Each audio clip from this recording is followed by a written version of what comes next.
kenan. Kin manta sanda kika shigo industry ko?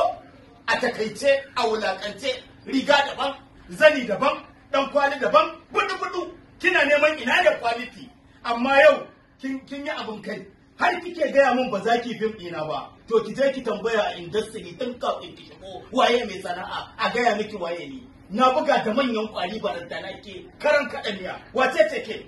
Ki je ki tambayi tarihi, maza ma acto namiji ya buga da mu ya mu, ya wulakanta industry, ya zagi industry, ya rena ɗan industry, an kai masa kuɗi ya dawo da su.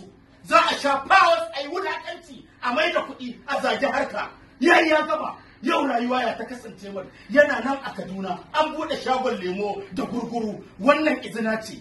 Don haka mu ba za mu raina fim ba za mu ci mutuncin fim ba. Fim sana'ar mu ce kuma mun san mutuncin ta, kuma fim ya mana komai. An ɗebo ƙeƙashashu ko